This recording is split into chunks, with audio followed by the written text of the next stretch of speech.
Ready? Okay. 1, 2, 3. Nice. Okay, we call the meeting, the joint meeting of the Sisseton Valley Fire and Rescue District and Western Lane Ambulance District to order. Would you please all stand and join the pledge of allegiance? Please stand there.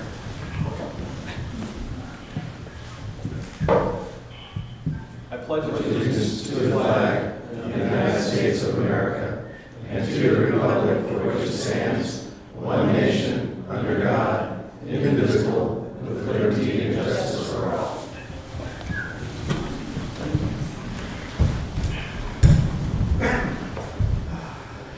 Okay, should we do a roll call we'll start with Western Lane? Director Russell? Here. Director Childs? Here. Director Yesney? Here. Director Webb? Here. And Director Farnsworth? Here. Director Carnahan? Here. Director Woodbury? Here. Director Green? Here. Director Phillips? Here. And Director Hickson? Here. We have quorum. Excellent. All right, well, we have minutes to be approved for both districts. We'll start with the Sisseton Valley Fire Board. The board had a chance to review the November 20th meeting minutes. Any questions or discussion? Now I'll call for a motion. We have a motion. Is there a second? Second. Motion and second. Please, all in favor to approve the minutes, say aye. Aye. Any opposed? All right, passed. All right, thank you. And for Western Lane Ambulance District, meeting November 29th, 2018, that's included in the packet. Is there any discussion on the minutes? I'll make a motion to approve the November 29th, 2018 minutes. Okay, we have a first, I'll second. a second, a roll call vote. Or do you want to do a roll call? We lost our, there you go, the green one, there you go. Perfect. Director Russell? Yes. Director Childs? Director Yesney? Yes. Director Webb? Yes. Director Farnsworth? Yes. Larry, we're voting on the minutes. Yes, I concur. Okay, thank you. This is the opportunity at the joint meeting where members of the public can address both boards. We'll have a public comment section. Total allotment of time is 30 minutes, with each person being allowed 3 minutes. Do we have any public comment this evening? With that, the public comment section is closed. Okay, thank you. And also next we have a presentation from Jeff Griffin, CEO of WHA. Thank you, Jeff.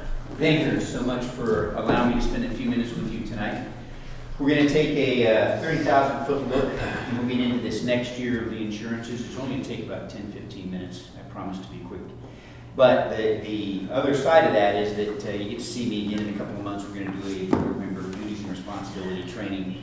We'll address the Oregon statutes that impact you, but also how you be looked at if you were in front of a judge. The types of words that they'll use about loyalty, about care, obedience, funny words that you don't normally see when you sit here at this table. And that'll run probably an hour, hour and a half, and we'll be scheduling that with the chief. And the good thing is that you get 2% off your insurances because it meets the best practices requirements, so we're excited about that. Everything I have for you tonight is fun, with a few challenges. I want to report some of the good things. Both districts get their longevity credit. The fire department is getting about $3,293 back on their longevity credit. Ambulance is about $1,739, so that's a good thing. This is the second half of your longevity credit. They'll start a new one this next year. Both get 10% off because of your your best practices, and that's a credit to each of you for the trainings that you go to and you do, and the trainings that we do for you, but also really your staff. Your staff does a great job. That 10% is a huge savings, but more important, SDO tailors that to where districts are having problems, where they're getting sued. So when you go through the training, the hope is that we never have to go to court. That's a good thing. The rates were very flat. When we sent out our projection letter in February, for a number of reasons, we estimated in our letter that you should see something around a 6% increase if you're in the middle of the pack of fire districts. Both of you are beneath that. The fire department actually saw a 3.49% reduction in rate overall next year to last year. And the ambulance district saw a very modest change of 2.94, so you were way under budget. We are going to be putting out our budget letter in February. What we are seeing is that property is trending up very quickly because of natural disasters. FEMA in 2017 had 16 events that were $1 billion and over. 3 of those, the 3 big hurricanes, Harvey, Irma, and Maria, total over $300 billion. Now this year, we're not, as of October, we're not through the year yet, but through October, they were on track for another record year. At that juncture, I think they had 11 events. For the first time in a long time, they had a drought disaster, which we haven't seen before. But FEMA is recording record losses. The insurance companies are seeing some record losses in property. We're expecting property to go up. Liability will stay very flat. Liability on our autos will go up a little bit, but not very much. As of today, if we're going to make a recommendation, I will be recommending a 6.3% budget increase for next year. My hope is it'll be less than that, but I never want you to go into the budget cycle and not be prepared. Tonight, what I want to talk about just briefly and what we're really watching, in front of you are some packets. And I wanted you to see these numbers. We work with your staff on them, and we're going to be recommending some major changes because of changes that are going on in our industry. All emergency apparatus in this country have a standard. They're NFPA standards. There are actually about 8 standards that we track and impact how they build your equipment. They're known as the 1900 series, 1901, 02, 03 through 6, and then there's 11, 12, 13. And they talk about everything from the number of square inches of reflective tape on them, to the weight, the fact they have center of gravity that will keep the right side up, hopefully always, to how we refurb one, how we do maintenance on these vehicles. These standards are designed to help us be safer in getting our most important asset, our staff, out to the emergencies and back home, and our patients into the hospital. And they drive cost. So a number of these standards have gone through their rewrite cycle in the last 2 years, and it has caused the market and apparatus to go, this is an insurance term, berserk. That was meant to be humorous, so I didn't even get a smile. I'll have to work on this for next time I come over. It has gone crazy. We're seeing fire apparatus, brand new fire apparatus, come off the line anywhere from $400,000 to $600,000. We saw 2 come out of Seattle recently at $658,000 for an engine company. Ladders companies, depending on the length of the stick, the ladder, we're seeing it easily come out of $1 million to $1.3 million, so they're going crazy. What initially happened when these standards changed, new went up, but so did our aged apparatus. It went up, but it has fallen. We tracked through a number of resellers. The big one we watched is Brindley Mountain. They have 2 locations, and they resell apparatus. But used apparatus went way up, and then it fell.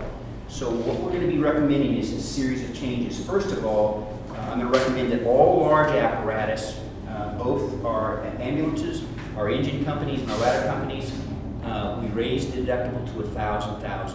Now, you'll look at that and you'll say, well, those deductibles are pretty low. But the truth is you pay very little. We have so few accidents in this profession that your premium there is almost nothing. All the physical damage for the fire department is about $11,000. And that's a large fleet, lots of volume. With the ambulance districts, about $3,900. Going to $1,000, it's going to save the fire district about $1,100 next year.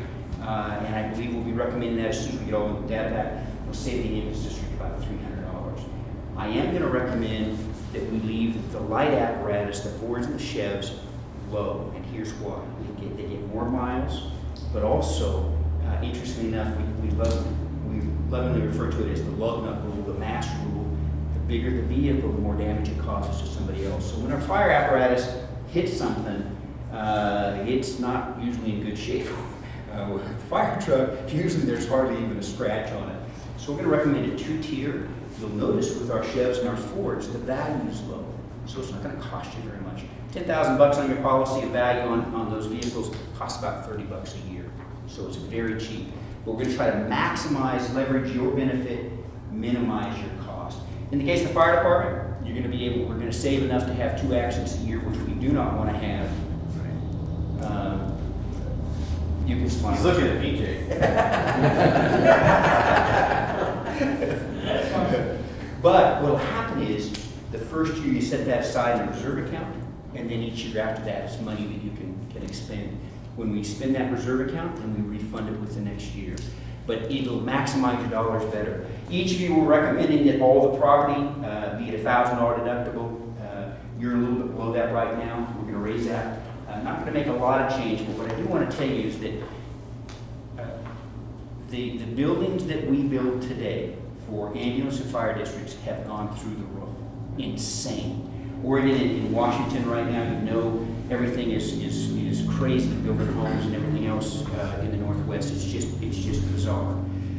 Seattle, we track the number of cranes in the sky. And first of the year, they had about 65. It dropped down mid-year to about 42. It's back up to 65. Portland's running about 23, 25 cranes in the sky. You can't get contractors, although it appears to be softening. We went to a bid opening 2 weeks ago in Portland, and for the first, usually we get 2 or 3 bidders is all for a public entity building in Portland, and we're hoping to get that in Seattle. We actually had 17 people pick up packets, 16 delivered bids. This is a job that was under $1 million. 15 of them qualify, and usually what it is, it plots out like just a bell-shaped curve. A couple of real inexpensive, a couple of very expensive, and most of them, that wasn't the case. Almost everybody was lumped in at the low end. I think that's a signal that you might be seeing better times ahead. What I can tell you is that one of our fire departments up outside of Seattle broke ground this year per foot, $650 a foot. Now they have some excavation problems and some foundation issues, but it's very common to see ambulance, because of the high bay area, fire department is very expensive. We are reappraising them. Now SDAO appraises all your buildings on a regular basis. They have an appraiser come out. They use a standardized form called a Marshall Swift, and they do a great job with an office space downtown. They are a little bit clueless about fire departments. So we talked to 3 engineers, Peck Smiley, you know all of them, McKinsey and Rice. They build a lot of stations, and we use their numbers, and we will be recommending some changes. When we come out and do those inspections this year, I have a staff person that will, he has the best doors, come out and he will be testing 4 gases in your bay area so that we make sure we qualify and meet OSHA's requirements. We'll test, have a dosimeter, checking noise levels of engines, different power tools to make sure that we're complying with OSHA as best we can. Takes a thermal image camera, checks our walls. We're looking for heat from electric or cold. It's black, it may be mold in there. So he's got 9 tools different. I don't know how he gets me to buy these things from. He talked me into buying a drone the other day because he doesn't want to climb on roofs anymore. He likes to fly it over and take pictures. But he's got great tools. You'll get a great report. And with that, for the chief's eyes only, there'll be an OSHA report of potential violations. What I want to tell you for sure, if OSHA knocks on either door, right now our current director, Michael Wood, is very, very focused on citations. And he will find things and write you up. Tonight, one of us could slide a chair against the wall and break a switch plate.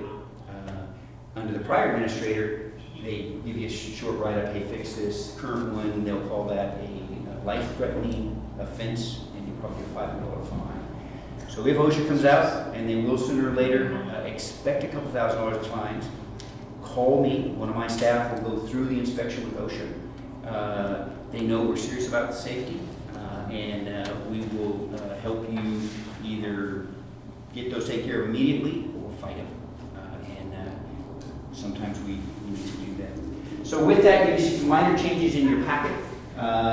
Note that your newer apparatus is on replacement cost. So on fire apparatus, if they're 2005 or newer, they're at replacement up to the dollar amount on the far right-hand side.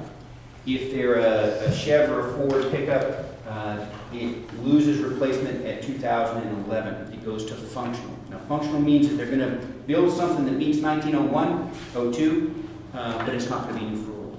So Lane County had a rig this last year hit. It was a 1992 Pierce. It was hit by, of all things, a state vehicle. And we love that because the state got to pay for that. But what happened was it created a movement in the rig, and it weighs so much water and it twisted the frame. It was totally trash. We were able to get Terry and I over at Lane 1 a 2004 Pierce out of Washington. It was a nice move up. We want to insure these vehicles right, and what I can tell you for sure with fire, if you're looking at that, our ladder company is a 75-foot stick. It's currently insured a little over $600,000. It will not get you a new ladder company. Today it gets you a good used one, but won't get you a new one. So we're going to be working with the chief to decide, would we be happy with the used one, or do we need to get a new one? And if we do, we're going to need to raise those values up a little bit. You've got a couple of your vehicles on there that are now on functional, that are over-insured, and I'm going to be recommending that we drop those down once we finish all of our inspections. You've got a KME, a 92 KME at $225. I can tell you right now that's on functional. The insurance company will not pay that much for it. We can get a good late model KME, a good late model Pierce, that would be early 2000s in the neighborhood of $120,000. So we're going to recommend we drop those down and save a little bit of money. But there are 4 of your vehicles that I think are overinsured, and there are several that I think are a little bit underinsured. By moving it around, we think the cost is going to be fairly similar, but we think you're going to be better insured. Ambulances are the same. Ambulances are through the roof. We work with both Braun and Hughes to try to get ambulance values, but they are very, very expensive. I never want to be casual with the insurance. What I do want to tell you is that this is an association member-owned program. It's a pool. You own this program. Unlike most insurance companies, for-profit insurance companies, they start by listing the Oregon laws. They list the Oregon tort law, which is how you'd be sued in Oregon court, Oregon 30.260 to 30.300. That's the only way you'll enter into a tort claim in Oregon. You can have a federal suit, which would be the Title 42 Civil Rights Series. There's 8 of those. But those are the 2 ways you'd end up in a federal or a state court. SDO does a great job. There are for-profit insurance companies. We watch them. We use them in other states. The FIS, the SIP, big ones nationwide, not affected in Oregon. This has a snapshot of what the coverages look like. We have directors and officers. We have professional liability for our firefighters, our EMTs, and ironically, the work of our staff, we almost never get sued for. It's almost always an HR issue, hiring, firing, promoting, failure to promote. It's people issues. It's almost never operations. And that's what I'm going to be talking about to you when I'm here in a couple of months. I want you to know that when you go home at night, your spouse may not say anything, but may be nervous you being here. You're smiling. They want to know, hey, could we lose the house if you're sued? And I want you and I want your spouse to know that in Oregon, this policy is going to step up and do a great job. There are some limitations and exclusions, intentional acts. If somebody loses their temper and removes a taxpayer's teeth with their fist, that's probably not going to be covered. We don't recommend that. There are nights when that might be make you feel better, but it's not a good thing. But I want you to know that also in the state of Oregon, the very foundation document that you're formed under requires that the district protect you as well as its firefighters and its EMTs. So you have good protection. There are certain things I'm going to coach you when I come out in a couple of months not to do and to do. As board members, you set policy.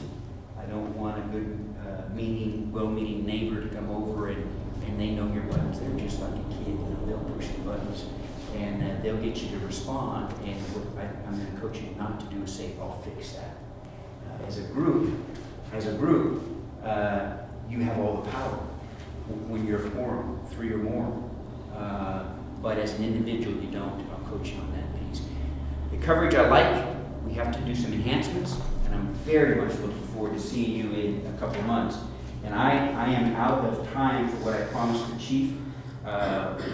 We will be introducing some new risk management techniques because Already Standards and Board has adopted a thing called enterprise risk management.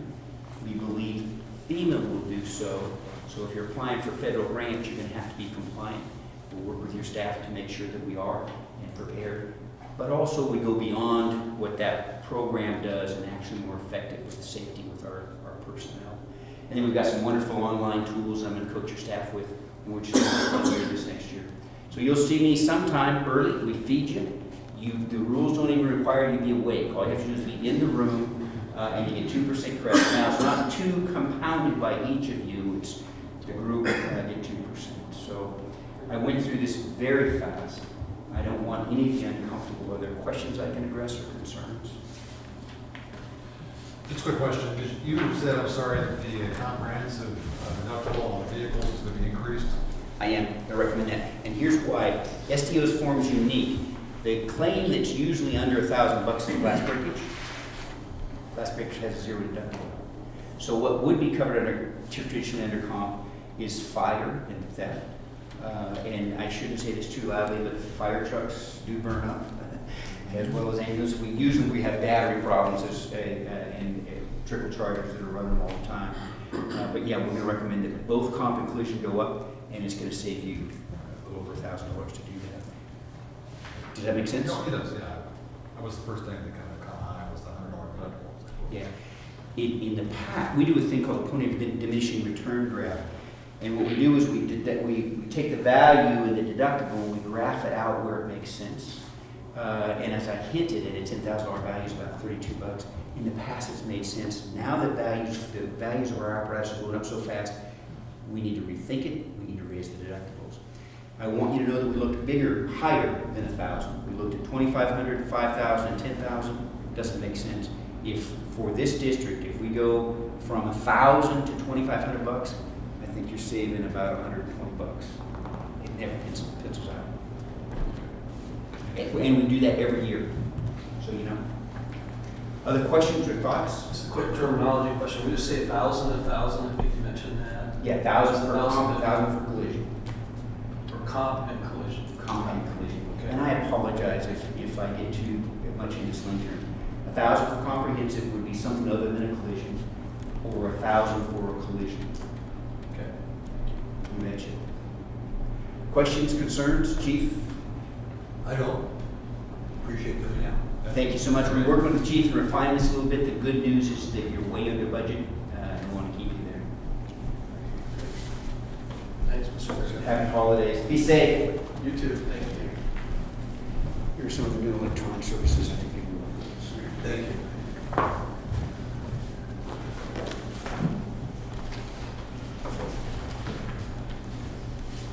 All right, let's just jump into the financial review for the presentation of monthly financials. All right. My turn on the microphone. Yeah. So the financials are looking pretty good. 63% of tax revenue was received in November for both districts. And expenses were 5 months into the fiscal year, so we should be at or around 41.7% of expenses. Still fine tuning the new chart of accounts. That's just an ongoing, but it is getting a lot better, finding less mistakes. But still training staff to do accounts payable, accounts receivable, and still working through it. There were a few things to follow up from the last board meetings. I mentioned these in my chief's report and my admin report that's in your packet. From the Saisla Valley meeting, there was questions about Chief Langford getting a second check for $50, and that was just to replace a lost check in February. And there was also a comment about the transaction list, and so I have now titled it that those transactions are listed by date of issue.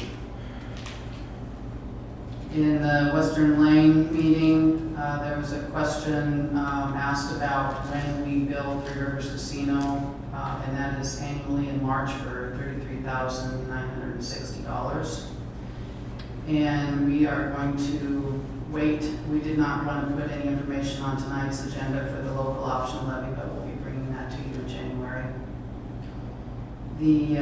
As Mr. Griffin touched on the best practices insurance credit only. We got the longevity credits for both districts, which you mentioned. And I also was asked about approximately how much we were going to get the credits from the best practices, and I threw out a dollar amount that was a little higher than it actually is. So the best practices credit only applies to general auto, liability, and property. So the amounts were closer to $2,354 for Sayula Valley and $1,652 for Western Lane.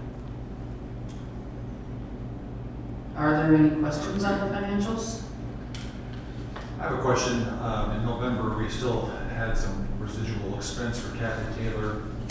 Is that? Those have been paid. been She paid? has been paid in full. Any continuing service going forward? We correspond occasionally via email if I have a question, but we are waiting for the audit to be completed before we really meet up again. I don't have anything scheduled with her at this time, but every once in a while I have a question, and she said for me to feel free to give her a call at any time. She's great to work with. That sounds like a no charge. Yeah. I was kidding. Well, if I kept her on the phone for a half hour, I'm sure there would be. I'm just curious if we know the answer. You mentioned what, about 63% of tax revenue? Is that what the percentage you said? I'm sorry. Yes, Is there a historical reference? Are we on target? we are, and a lot more has come in December Okay. for November. So these were just the receipts that were received in November. But in November, they actually come in 1 week increments. So there was like a deposit once a week through the whole month of November and continue to be into December for November. Great. Yeah. I also wanted to mention that on the Sayula Valley balance sheet, you will see the capital reserves still at the $5,000 amount. I was hoping to get the $100,000 in each account transferred back into those accounts. I didn't get that done on November 30th. It did take place on December 3rd. That's great. So do we also, I know we had last year's budget, we had an additional 100 in each, but 31st of December, is that? No, we did not budget any transfers for this fiscal year. That was for the prior fiscal year. So It's not there was, understood. no, in the budget, there was no transfers. I can get back to you on that. Yeah. Yeah, Let's do that. I think I'm hearing two directors who are saying that's not what they understood, so we should clarify that. I will do that. Represent that. I Okay. have the budget right in front of me. Okay. Yeah. And it does say 2018, 2019, it only shows 105,000 in each one of those As a balance. as a balance. However, it was my understanding we were going to put another 105,000 in each one of those at budget time. That's what we had discussed in the budget meeting. But the budget doesn't reflect that. So the 210,000 is already put in there, correct? Between the combination of. Yes, each account has 105,000 in it. It's totaling 210 for, And then in 2017, 2018, we had 155,000 and another 100,000 set aside for it, but all that ended up being in their actual budget was 105,000. Right. Each one. it was projected to be transferred, but at the end of the budget, you also ended up with an ending fund balance of only 150 or 200. I don't have the budget right in front of me, Yeah. but. That was the money that we used for dry period finance. Right. Yeah, I'm glad that the money's back in there. At least now we know what money we have to work with. We do have to plan for dry period financing. So therefore, some of the budgeted items may not be purchased this year. We don't know. That would be up to, we may not be able to spend all of it because we're gonna have some carryover. So far, there have been no expenses in capital outlay. Right. But not in either one of these, but in our regular budget items. Because we're gonna have to have enough money to make it through. We know that going in. We can't do anything about it this year. We can next year. but we're locked into what we have right now. I had a question on the check to Western Line Ambulance for $71,008. Was that for the seismic update? Say that again? There was a check written for $71,008. That was the reimbursement to Western Line for the Right. seismic grant. That's what I thought. I Yes. just wanted to clarify All that. right, good. Okay. No, budget, it is here if you want to look at it. But it was my understanding we were going to put another 105 on each one of them this year, but it's not budgeted in Mr. Chairman, can I make a comment? Certainly. As a former employee and as a budget committee member, for the last 4 years, at budget time, it's been presented to put $100,000 in these reserve accounts to build them, so we can buy an apparatus or a station, remodel a station. But what's truly happened for the last 4 years is the first year the money got put there. And then every year, they only budgeted the 100, which the 100 that was in there got erased because we're a new fiscal year. So the only 100 got put back. So it never built. Right now, we should have over 400,000 in each one of those accounts. The way it was presented at budget time and the way it was presented to us and the way it was supposed to happen, but it didn't. Just like what she says now. We were all under the impression that we not only was gonna take what was in there before last budget year, but this budget year, we were putting another 100 in each. That's what was presented. And guess what? Another year, we don't have money that we saved. I mean, the fire department's gonna have to buy apparatus and they're gonna have to fix stations. And if you don't save the money, you can't do it. Well, I think let's look at the budget that was presented to the committee and then to the board for approval. If there's any discrepancy, we can address that at the next meeting. But I think we kind of rehashed that we understand for the last several years that there has been a budgeting deficiency. I think that's on the plan to be corrected. So, other questions from the board on the financials on this SVFR? Then we need to ratify our expenses for the month of November, $243,000, $369. Is there a motion for the ratification of expenses? Declare it conflict. So noted on the conflict. here. I would make that motion. We have a motion, is there a second, please? I'll second it. Oh, thank you. Motion and second, all in favor, please say aye. Aye. Opposed? Conflict noted. All right. Any questions on the Western Line? So Western Lane, directors, any questions?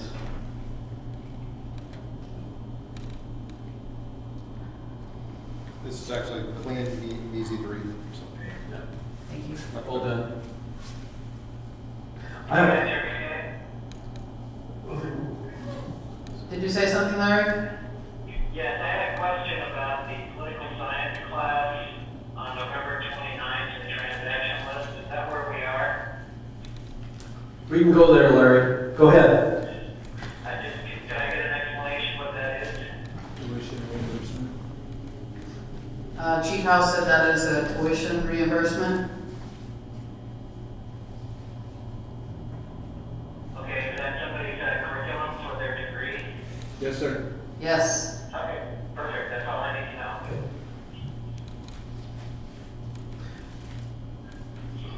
Dean, I have one question on the MIH grant receivable for $100,000. Has that been billed, or do we know if that's going to be received in this fiscal year? When I started working here, I received a check without an invoice, so it just comes twice a year in $50,000 increments. I can follow up with Okay. East Health to find out when to expect that. Okay. I might be able to help you with that a little bit. We'll see if we can get it billed and get it collected. So I don't know if we have to bill that. I'm not sure, if we have to bill it and find an agreement, that kind of thing. I didn't see any evidence of any invoices generated from the district. You ever heard anything like that? There was no invoice generated. What we're looking at is trying to maximize the monies to fiscal year 2019. So that's where we have monies between now that will come into the organization from PSEL to fiscal year start 2019. Okay. So will we get 100,000 by June 30th or just 50 and then? I can talk with Jason and get back to you. Okay. That'd be great. I know Okay. we're up to current for last fiscal year, but we haven't started any new cases. Anything for this year? Okay. Okay, thank you.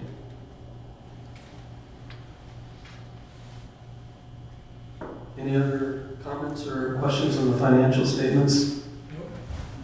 Yeah, they look a lot better. Thank you to you and your staff. Good job. Thank you. Indeed, thank you. And we have, Larry touched on the transaction list. So if you would like to, that's on our page 13 and 14. Everybody had a chance to review that? Any questions or comments? No. Okay. I'll move to approve the transaction list as presented. I'll second. Okay, we have a first and a second. Should we do a roll? Director Russell? Yes. Director Childs? Yes. Director Yasny? Yes. Director Webb? Yes. And Director Farnsworth? Yes. Okay, I think we got it. Yeah, on to old business. All right, on to old business. So this is what we have done in the last month or so is your IGA committee has been meeting and again preparing a job description along with salary range and a hiring process timeline for the new chief, for the chief position. And we have approved those through the committee, and I want to thank Chief Abel in particular. We gave him a very aggressive timeline, and he keeps meeting it. So I don't know if we just keep pushing things up and he keeps meeting it, or we find out how far he goes till he breaks. But you did a great job getting that done in a really short period of time. The intent is, again, to restate the job description, to go out and post, to come up with a salary range that's competitive in the market, and also to look at and review, discuss and review a process timeline that the chief has also put together for us. And I would say, and I believe this is the case, that we'll review and approve them, but the approval really for the job description and the salary range really are going to be Sciosla Valley Fire and Rescue's final say on those, because the chief will be an employee just like we've had in the past of Sciosla Valley Fire and Rescue. Teeing that up a little bit, Chief, do you want to walk us through each of the proposed action items? I can. What we did within the committee is we looked at the existing fire chief director job description, and it was fairly vague. We actually, through the committee, went through a whole series of different qualifications, different tasks and so forth that we desired. We ended up doing a red line draft that went out to the committee, and you actually have a copy of the first red line draft went out to each of the board members to take a look at. In your board packet, you have one with all sorts of red on this. This is the one that we sent off to legal after we got the original, the general framework of what we were looking for. And Christy Monson's comments are those that are in blue on here. There was a comment that Christy made that I had neglected to include any of the physical requirements for the job. So I added those in, and what went out as a final draft for approval, for discussion approval, incorporates in what we discussed within the committees. Incorporates in the recommendations from the attorney, and then added in the physical requirements for the position. And that's what you have. The big issue that came up was the employment relationship between the boards and whoever the new person is that comes in. And we needed to make it clear that the person actually has an employment relationship with the fire district, and that the relationship with Western Lane is through the IGA. What it comes down to, if there's any issues with the employment and someone decides to take action, there really is one body that is responsible for that. And that was made real clear through the attorney, and that's why those are actually reflected in the job description. I don't know if there's specific questions I can try to answer, and why something got added in or changed or anything of that nature? I'm sorry, go ahead. Well, I have a concern that I have addressed it with Rick and with Steve, and that is in the second section, supervision received, gave me some heartburn because if they're, according to this contract, or this job description, should there be a problem or beneficial event, should that ever happen? Whereas Western Lane wants to address this problem with Situswell Valley Fire, or the chief, according to this job description, we then have to convene the IGA committee, and we have to present our case to the committee, and then the committee decides whether or not the issue gets presented to the chief. I feel one, this is very cumbersome, and two, it degrades the authority of Western Lane Ambulance. So what I've done is change one sentence with a few words. And what I'd like to do is have this passed out and ask people to look at it, and then you can decide whether you support the change or not. It's underlined in red. If you compare this paragraph here with the paragraph in the job description that you have, you'll quickly identify that there's only a couple of words in there that are different.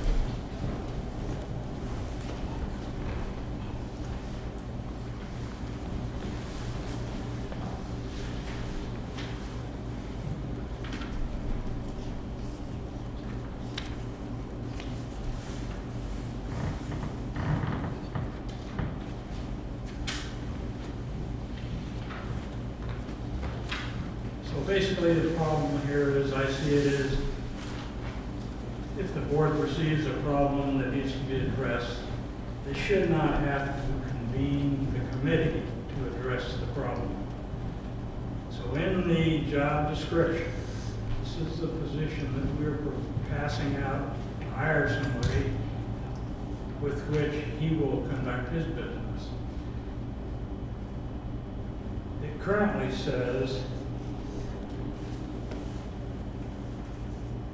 that the position, the job, may also receive general guidance from an intergovernmental advisory committee established between Situswell Valley Fire and Western Lane Ambulance.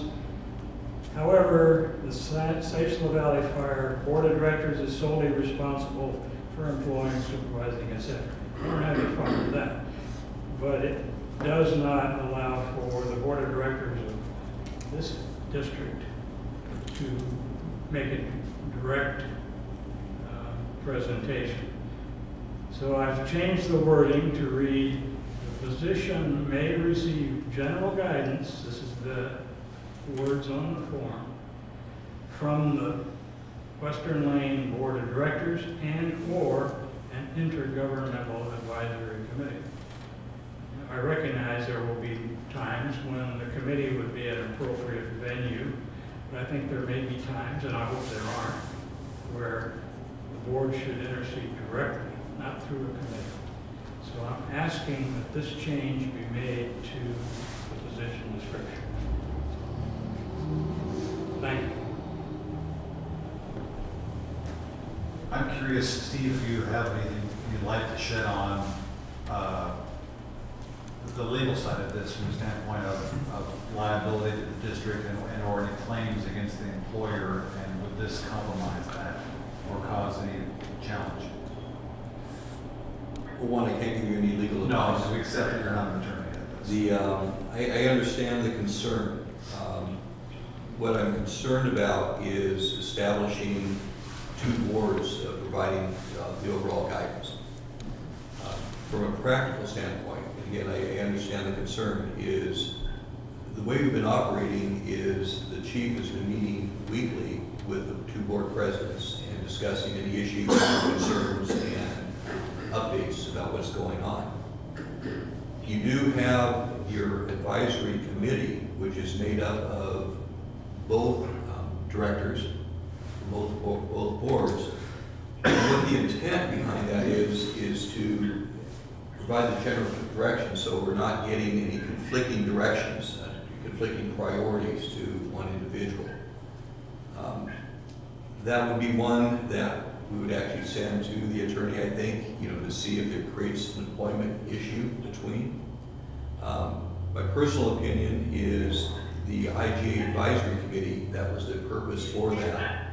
And the boards on either side are discussing with the two members of each on the advisory committee. And I would hope, again, that would resolve any of the conflicts and the chief is getting general direction from that group that's made up of the two boards. What I would try to avoid is one board saying we want you to do X and that's a priority, and then another board saying no, we want you to do Y, and that's a priority. And then you put the issue to the chief of, okay, which do I respond to? Understanding that the direct employment relationship is with the fire district board.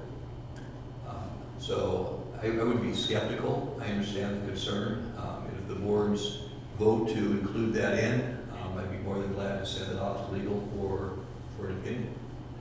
My understanding is that the IGA Advisory Committee is to oversee IGA issues.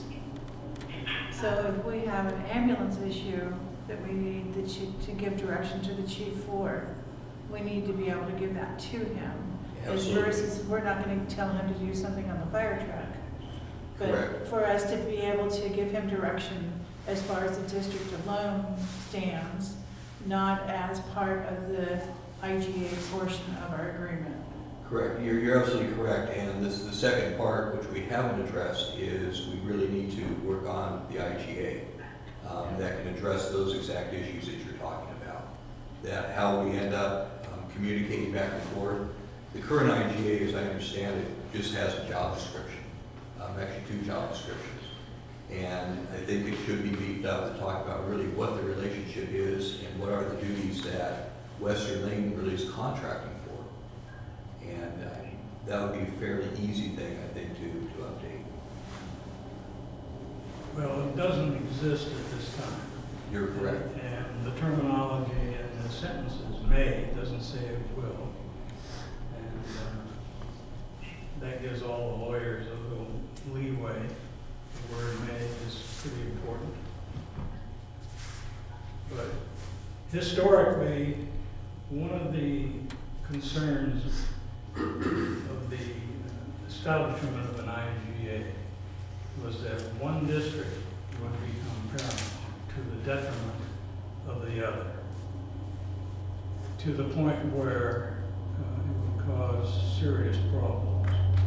Now, that has not happened. I personally am very happy with the way the IGA is working, and I'd like to see it continue. I have no interest in having it terminated. I just want to make sure that the ambulance district is protected in their relationships with the chief. And I'm not a expert on employment law by any means, but I can't see how adding this small change is going to work to the detriment or adversely affect the legal ruling on this. And this particular lawyer might end up getting overruled by a judge. You never know. Not to demean lawyers, but anyways, I'd be interested in hearing what the other board members feel, both sides of it. Could you read that sentence again for my benefit, since I don't have it in front of me? You talking, Larry, about my recommended changes? Yes, could you read that again, please? Yeah, it starts through the intergovernmental agreement with Western Lane Ambulance District. The position may receive general guidance from the Ambulance District Board of Directors and/or an intergovernmental advisory committee. All I have done is add in may receive general guidance from the ambulance board of directors. The rest of the sentence is pretty much exact.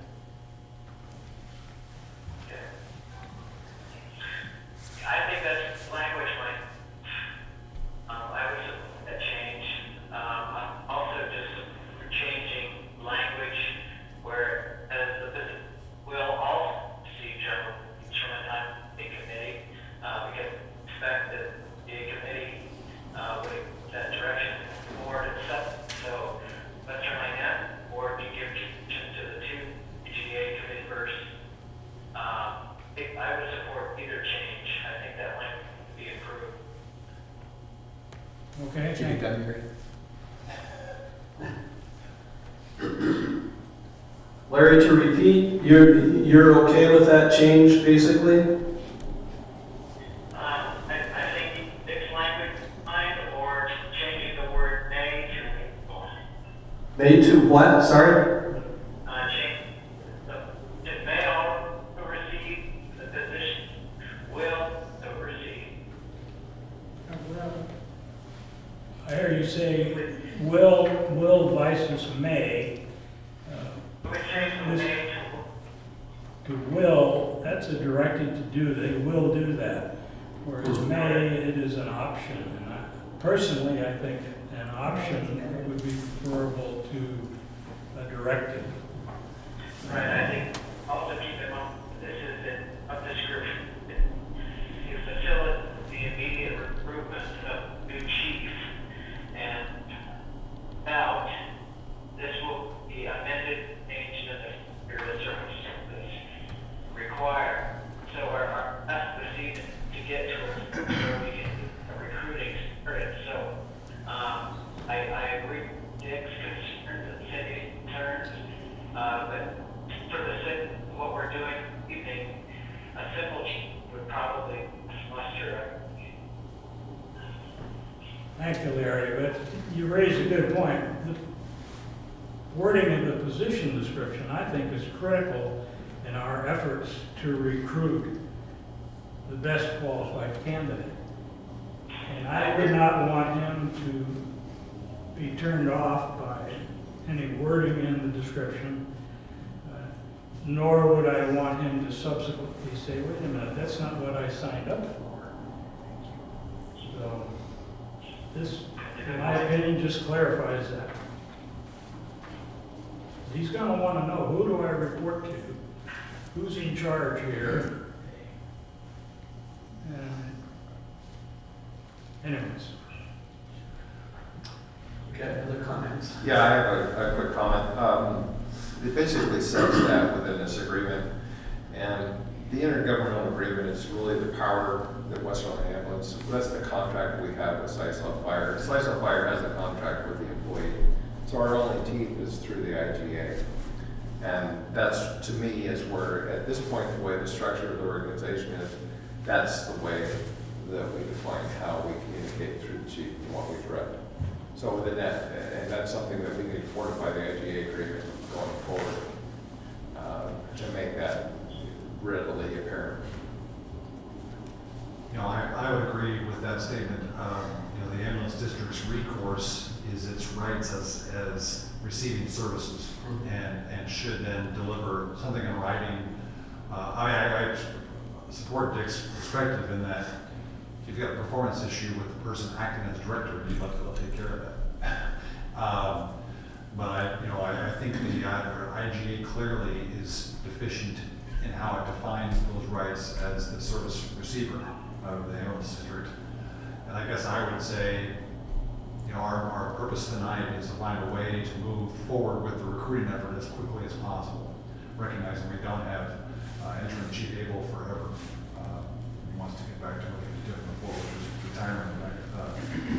But I think there is a needed, on both boards' sake here, a little bit of good faith, because I think the IGA committee, which would recommend to both boards, recognizes the agreement is deficient and needs to be addressed.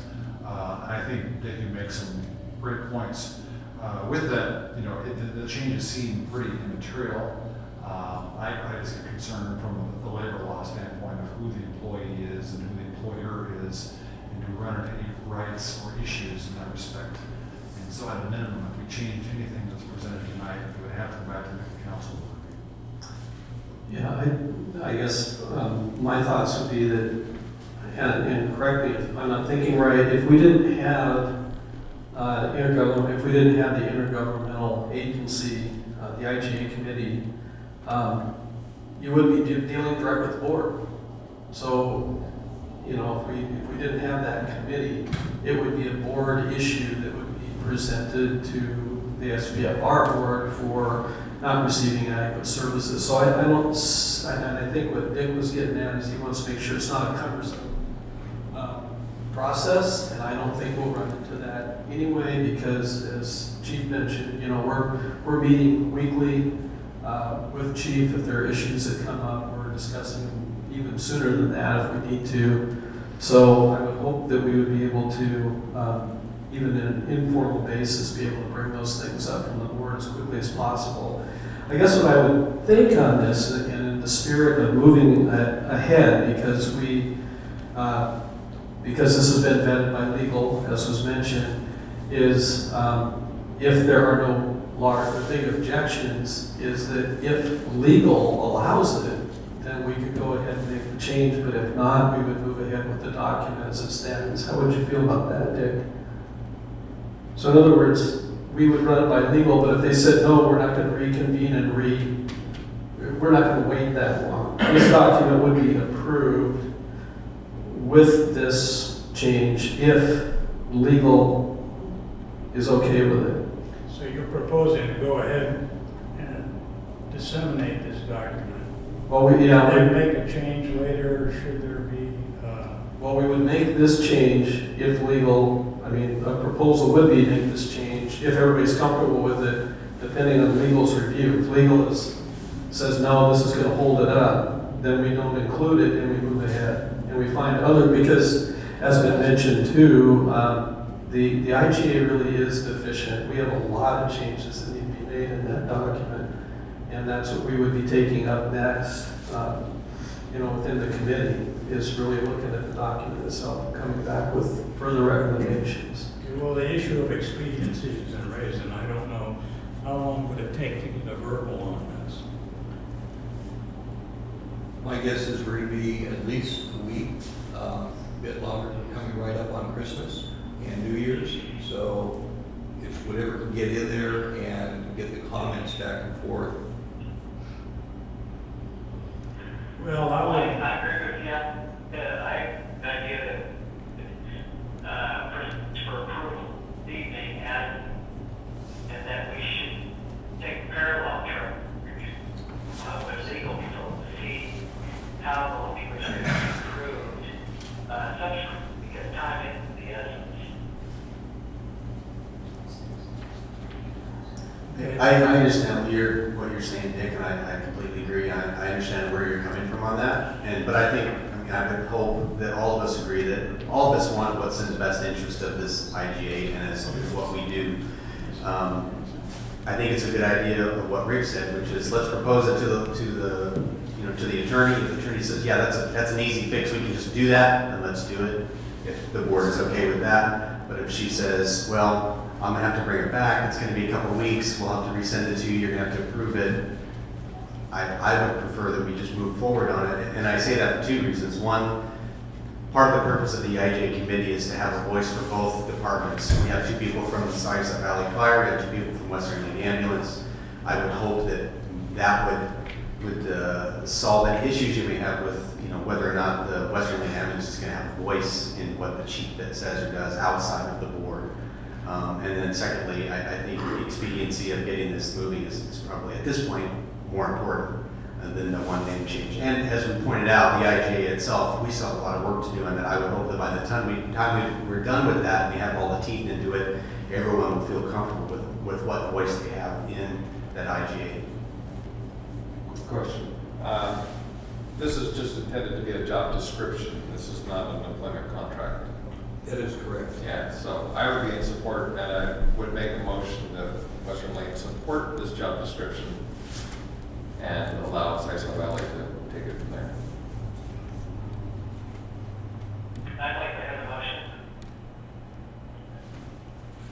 Sorry, what was that, Larry? I'll second that motion. Okay, is that to move it ahead as, well, Which motion? do we have, sorry, is that with these changes or not? As is, when we As is. research these changes on And the research law. it. Okay, so the motion is to move it ahead as is. We haven't got to the rest of the document yet. I mean, I think we're on page 1. So I guess I would ask if we could table that pending discussion of the rest of the document, and there may be no other issues if you want. I'm ready to move on as it is. So. Okay, is everybody, is Western Lane ready to vote on that? Moving the document forward as is. Can I ask you a question for discussion?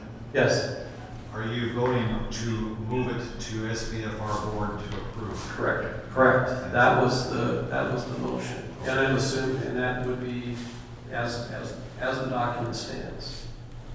So there's been a first and a second. Is there any further discussion? Okay, can we do a roll call vote? It's advisory only. Director Russell, I don't know. I guess I need to go back to some discussion. I just feel uneasy moving a document forward that we don't feel is, is complete, I understand the essence of time, but is it better to do a bad job quickly or a good job slowly? And I agree with Dick that we need to have, because if I have an issue with him, and if it's regards to only ambulance, why does it have to go through AGA committee? Why can't the board address the chief directly on that? And that's why I'm having a hard time deciding if I want to vote to go do a bad job quickly or a good job slowly. If it's all right, just a couple things to consider too, is that this is a job description, it's not an agreement. I mean, when we sign a contract, that's where the real teeth will be. And But- second, go ahead. Like Dick said, if I were to take a job with you, I would want, in the job description, it's gonna give me an idea of who I report to. And right now, this chief is only going to report to the IGA committee and to Sayus-Law Valley Fire. It should be you guys first and then IGA second. But I think we should at least come in a close third. Yeah, I understand. And having the and/or in there and the may, I think makes it palatable to me. And so I'm thinking that it would be better to have it move it forward, but with having legal look at that sentence and see if we can include it in there. And that's what I would rather vote for than. So on the motion as Mike has presented, I would have to vote no, because I would rather see them move it forward with the possibility of changing that sentence. So when it comes to this side of the ping pong table, if we were to say, we're definitely willing to send it forward with the understanding that we would ask the lawyer if she can tell us whether or not, where it's gonna hold it up for 2 or 3 weeks or not, and if she says, yeah, it's gonna hold it up for another 2 or 3 weeks, Yeah. then we move forward as is with the understanding that we'll come back to that. Would you be okay with that? Yes, but as the motion is right now with Mike's motion. Well, let's finish the vote on this motion and then. So I'll vote no on See Mike's how it goes. motion. But understand that's why. Okay. I vote no. okay, Director Yasny, I vote yes.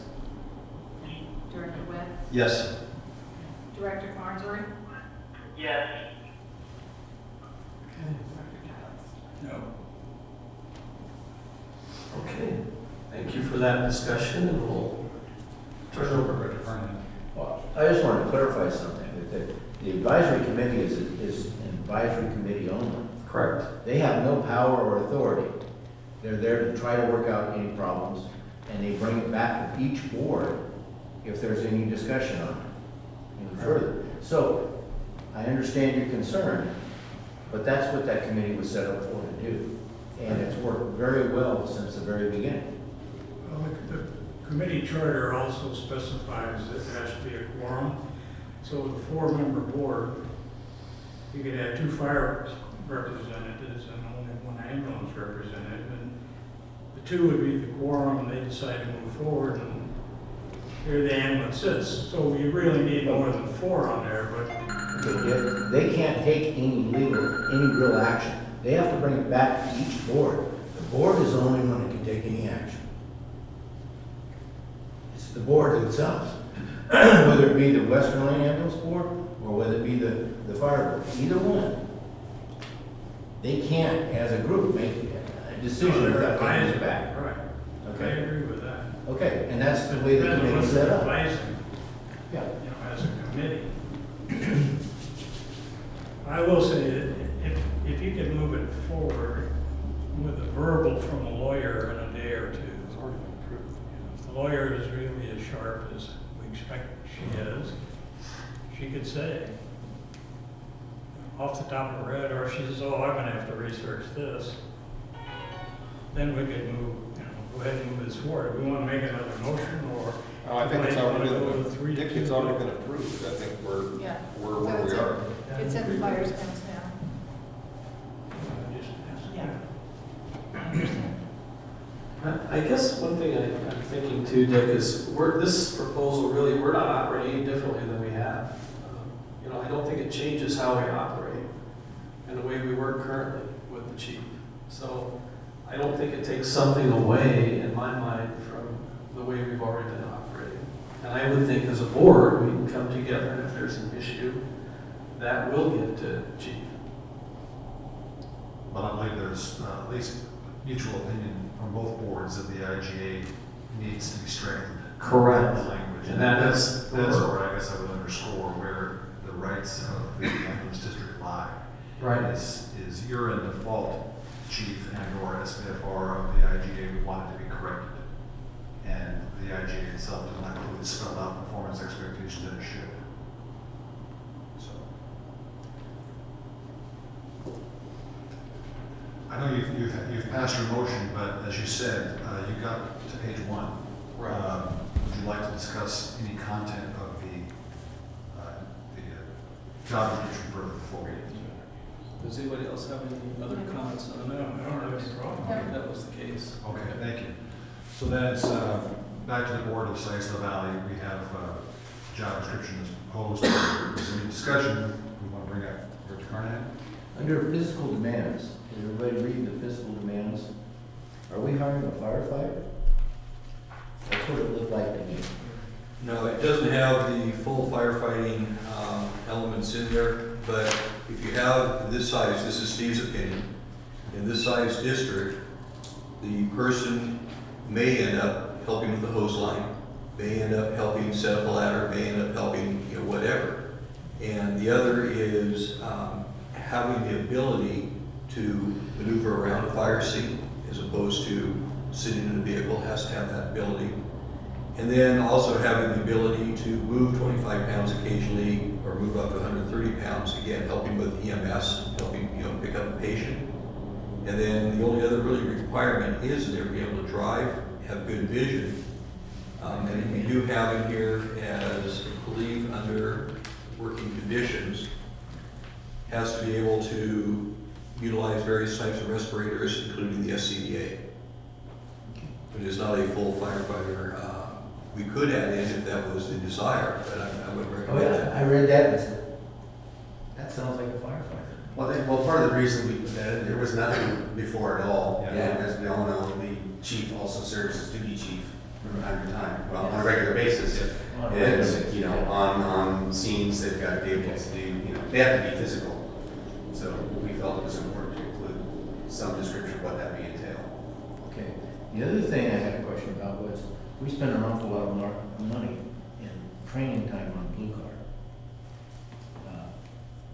Is that, I mean, anybody can run Blue Card, anybody, and it's not that much different than ICS. Correct.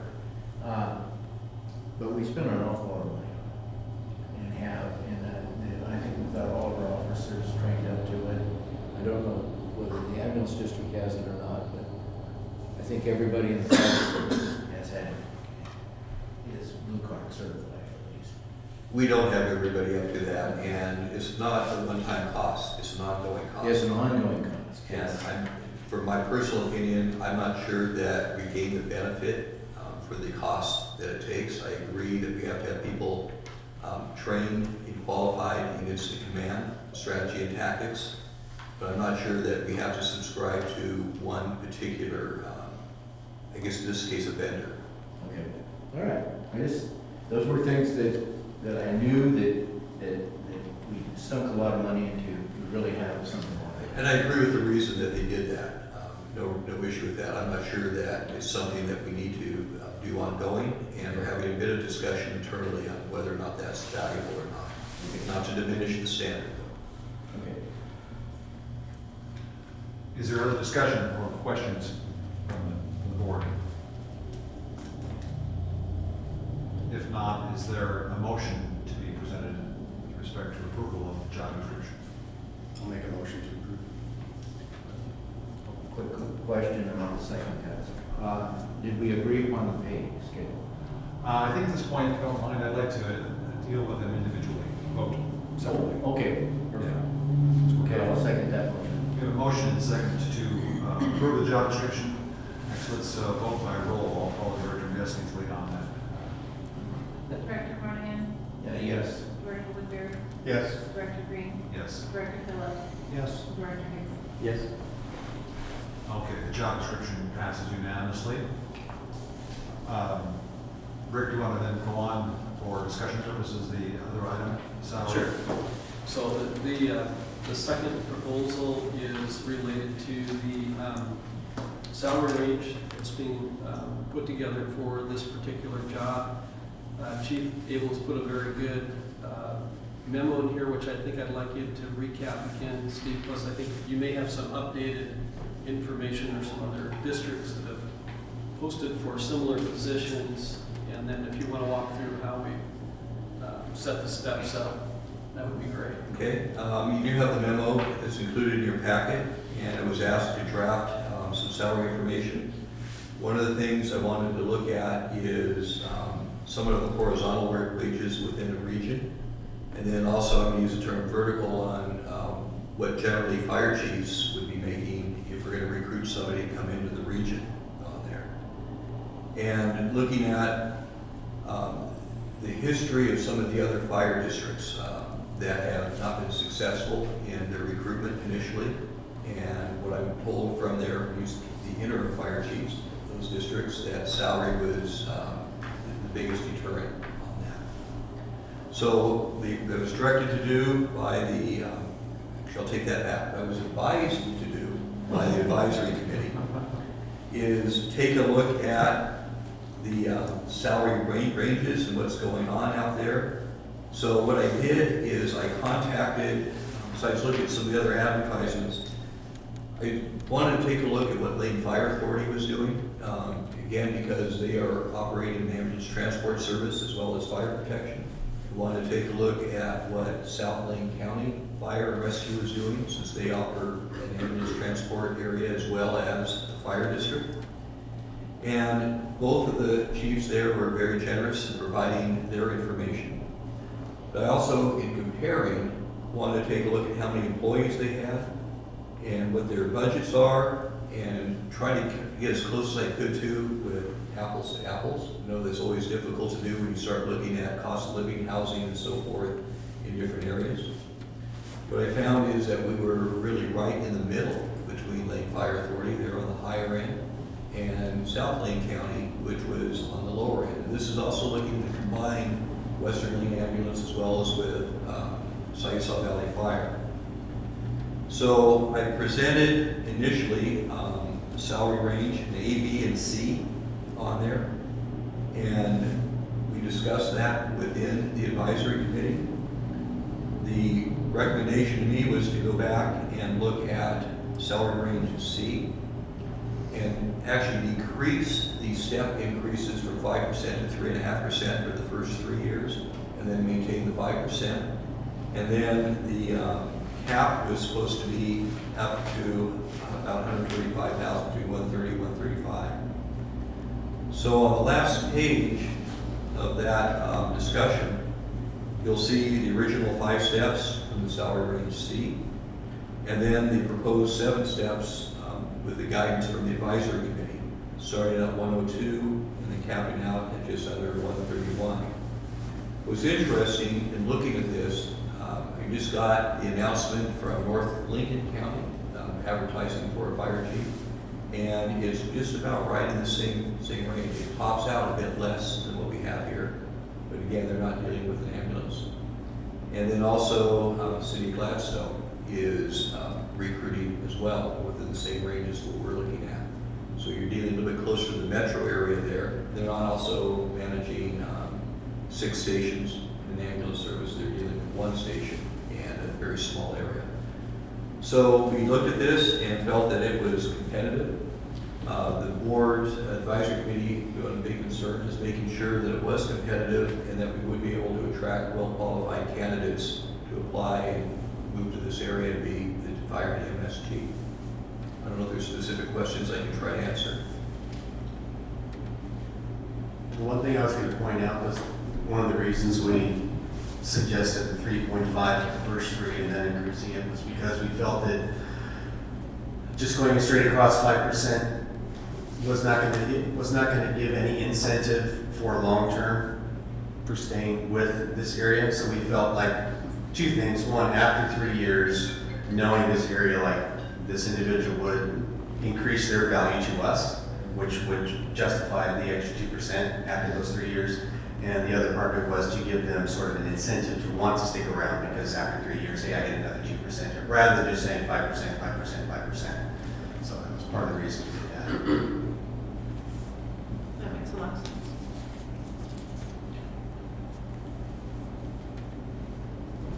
Director Yesney, do you want to approach the salary review from call for an advisory vote for us to vote on?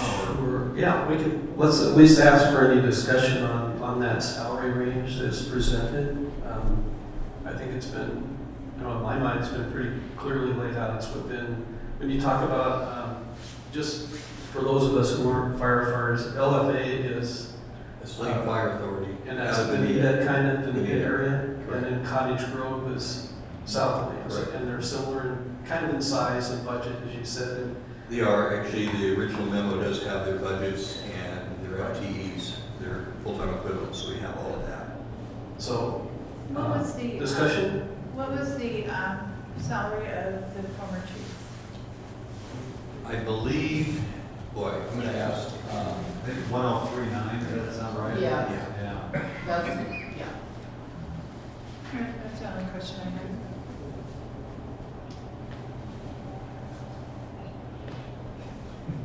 Any other thoughts or comments from the Western Lane directors? Just understood it, it's gonna be more expensive than what we paid before. This is a whole different job than what the prior chief signed up for, so. So, move to pass the, how do you word this one? support, I think. Should we move to support the salary ranges presented? Is there a second? I'll second. Dick seconds. Let's do for people it's advisory, let's do a roll call vote, please. Director Russell? Yes. Director Child? Yes. Director Yasny? Yes. Director Webb? Yes. And Director Parker? Yes. Okay, thank you. Well, then the salary range is on the table for discussion or comment. Anything to bring up? We are voting on the 7th step. That's correct. On your packet, it's page 34, so it's the 7th step.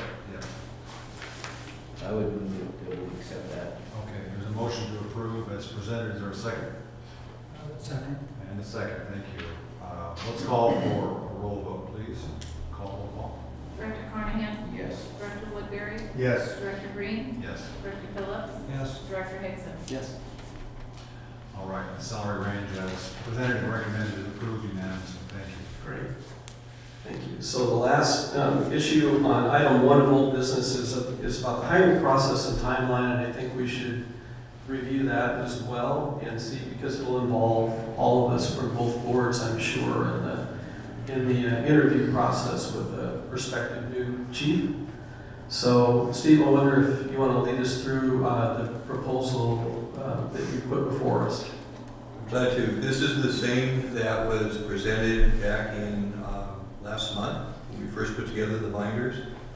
And we are actually right on target, that we started off with the IGA meeting and the drafts on 11/07.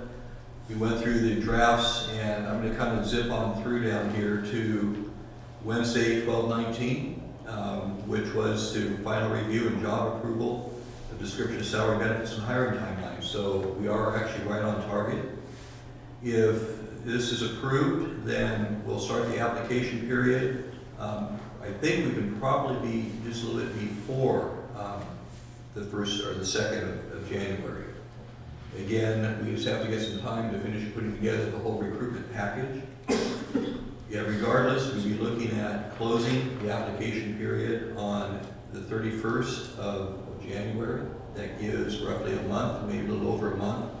And people that are generally looking for a fire chief position are looking in, daily dispatch is one of the most common.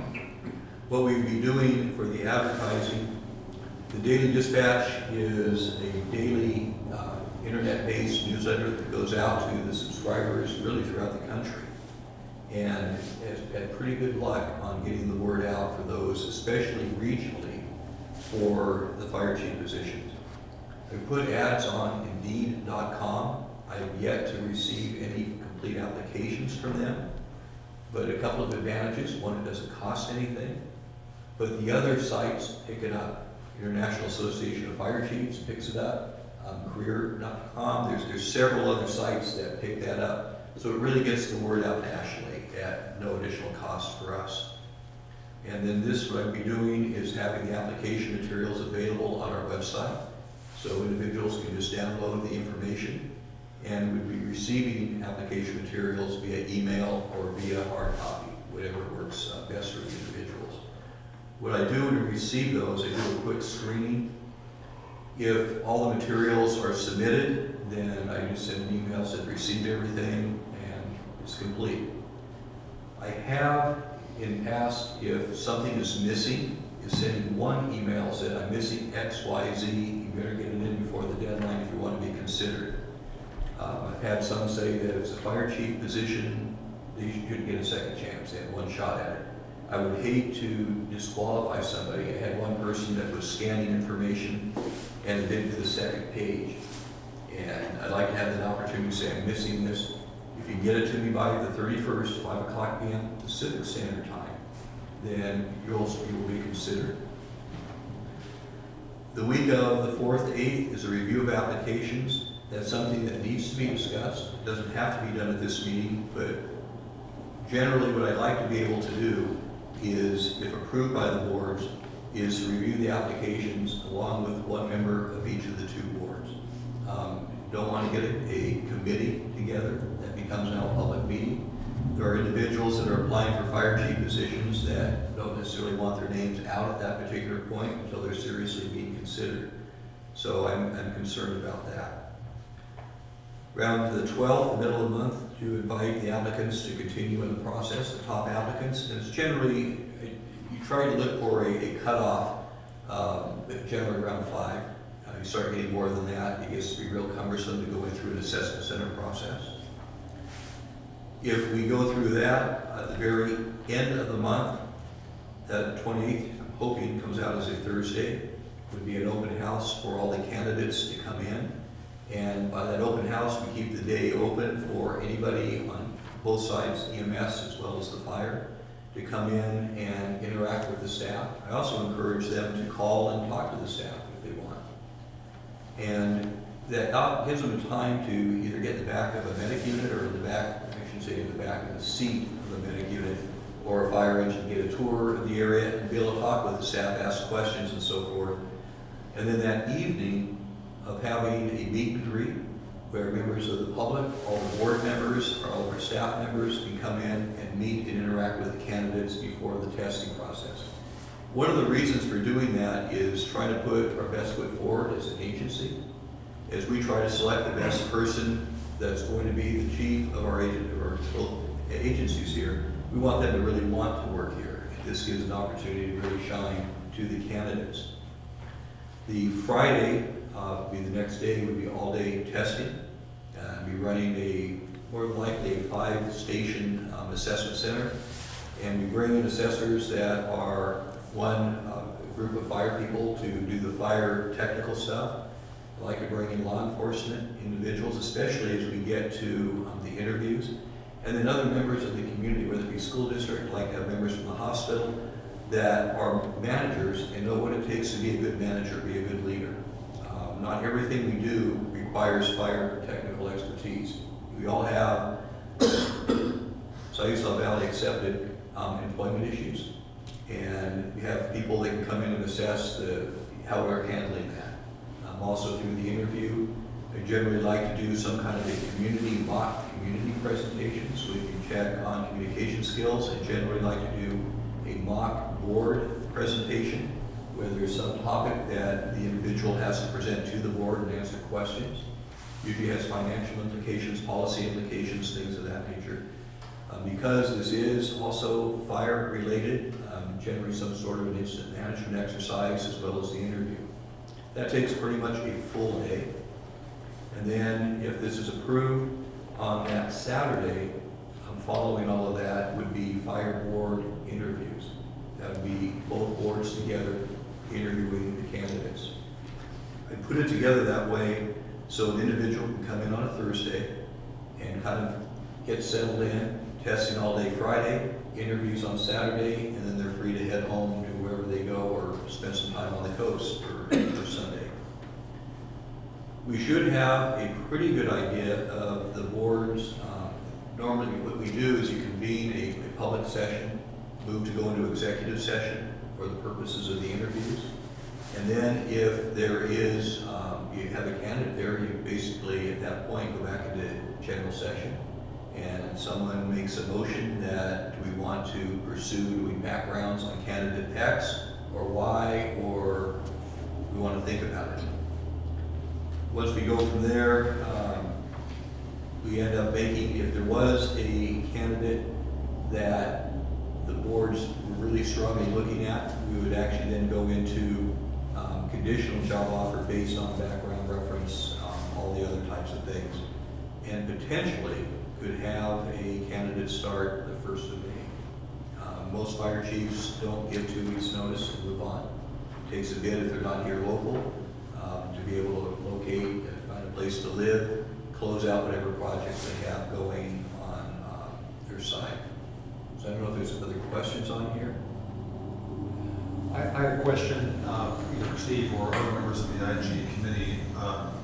Did we determine who would be part of the screening day? As you mentioned, the community members, I think it's a great idea. I think the idea of strategic or key partners in the community, certainly police service. How do we arrive at what we want to invite these people? What I do is when I take input to those that we think would be good to use, I do that for both staff and board members. And again, it's saying you may want to check with so-and-so, I think they may be good at doing this, and I just need to check availability. And you find out what scenario they would probably best be suited in. Let's say, for instance, we have one of the top administrators from the hospital. Would more than likely have that individual participate in the interviewing process. Can't put them in a fire scenario. Don't know if I would use that individual for any type of personnel type issue. If we have other direct supervisors, try to put them in those other positions there. But the whole idea is to get a lot of expertise. And the other 2 items it does is it does get the community involved, gets our allied agencies involved in the entire process. And the other, it actually demonstrates what we actually go through to hire someone in this position. That it's not just a quick interview and a job offer, that they actually have to demonstrate the skills to be able to do the job. So I don't know if that answered your question. No, that's perfect. So The other question that I don't know if you asked was reviewing of applications. We did do an initial discussion of having the 2 board presidents participating in that. In the past, I've done that by myself. In the past, I have gone up to SDAO and had them, another person assist in going through to pick out the top candidates. I think here, getting the 2 board presidents would be appropriate. But again, that's up to the boards on how they want to move ahead. Discussion from Western Lane? How's the process like? This looks really reasonable and very similar to what we had last time we went through this. I agree. I agree as well. I think that, we should treat these candidates with respect and discretion. And so I think having the interim chief and the two board presidents review those applications is entirely appropriate. Cindy, anything? Nothing. Okay. I don't know if we necessarily do want to take a vote on this, or let's just take a quick vote so we're committed on approving this process. Yeah, for the record. For the record. I'll move to support the timeline for the hiring. I'll second it. Can I ask one clarifying question? On the timeline, would you also be supporting having the two board presidents review the And application? including the two board presidents doing the review process. Okay, there's a motion, And I'll second that. amendment, and a second on the amendment. Yes. Okay, roll call vote, please. Director Russell? Yes. Director Child? Yes. Director Gesney? Yes. Director Webb? Yes. Director Farnsworth? Yes. Okay, for Sites of the Valley Board, any discussion or commentary on this timeline? I think we just move forward. We move forward. Yeah, we vote on it. We want to vote on it. It's- So, Okay, and the discussion of two board presidents doing the preliminary application review. I was just gonna ask if, if the fire board, if the president wanted to have someone else in his place do that, would we be open to that? I'm just in the event, say, you get sick or you have to leave, and then suddenly we're locked into the board president, and then they can't. We have a board vice chair. Okay. And I think that would be the appropriate succession. Just want to make sure that. You mean Board so of the Executive. sites plus talker, actually. Makes good on there, correct? That's good. That's a joke there. So, okay, well, I think the comment from our board is that this is not an action item, so we'll move forward. But, Okay. great. Very good, so we got through number one, all three items are approved. The second item under old business has been noted multiple times, is the IGA really needs some revision, but one proposed revision that would strengthen this job, the job as presented, we thought would be to also lend a little more stability to the current IGA agreement. Things have evolved over the last year or two. The IGA has actually, we've consolidated staff. There's been a lot of things that have gone on that have kind of changed. So the recommendation from the committee is to lengthen the agreement from 1 year to 3 years, which it already, on an annual basis, if it isn't renewed, it automatically renews anyway. So I thought that looked better to have a longer term agreement. And secondly, with an 18-month notice from notice to termination, change that from 30 days. So a lot of things have changed in the way we deliver services. We've combined staff. We would be looking at going through this process for one of the other groups. There's just, it would take a lot more time than 30 days to try and even unwind this. So we thought to lend stability to the IGA, the intergovernmental agreement itself that's being proposed with the job description. Those two requests were made to be changed. Change it to a 3-year agreement and to change the termination from notice to completion to be 18 months. Rick, I'm in full support of those changes, but is there an opportunity here to send us back and ask for a revision that adds the supervision line item that we were discussing before? Yes, we fully intend to take that up, but wanted to move this ahead of the job. Can we move this and say, make a motion to move this with the understanding it goes directly back and we begin this job supervision clarification? Okay, so So we essentially, we assign the IGA committee to look into describing the job, who reports to whom within the IGA agreement. Yeah, that's fine, that's what we're gonna That's do. the intent. Yeah, So I would make that motion to approve this as presented with the understanding that it goes back to the IGA committee to work on the reporting requirements for the pending chief. which is Correct. related to what Dick's point was. So that would have that committee formally be asked to take that up. Dick? Okay. So that's my motion. Okay, that's a motion. I'll second it. There's Director Farnsworth is seconded. Can we have any discussion before we have a roll call? Okay, roll Director call. Russell.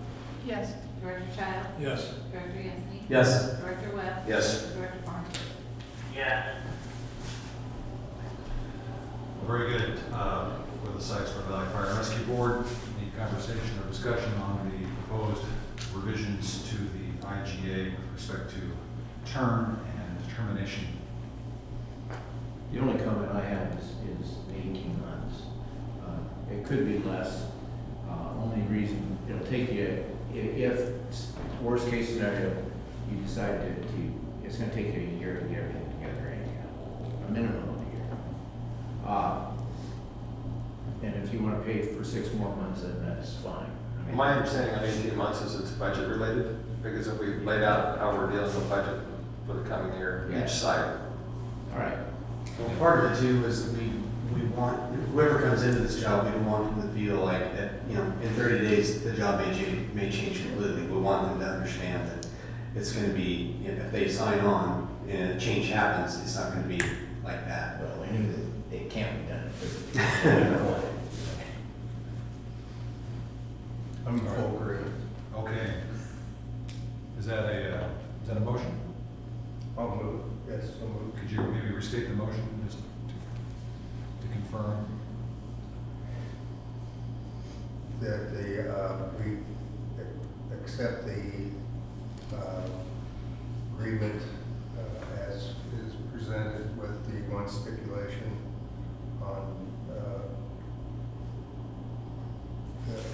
Sending it back to the IGA. sending it back to the advisory board. Okay, very good. We have a motion to accept the amendment with the condition that the IGA committee address the noted deficiencies. Is there a second?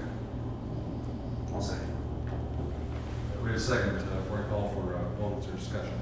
The thing I want to clarify is that this person works for one board and one board only. Because if you get them having to work with both boards, that's going to confuse the issue. If we can do that clearly without,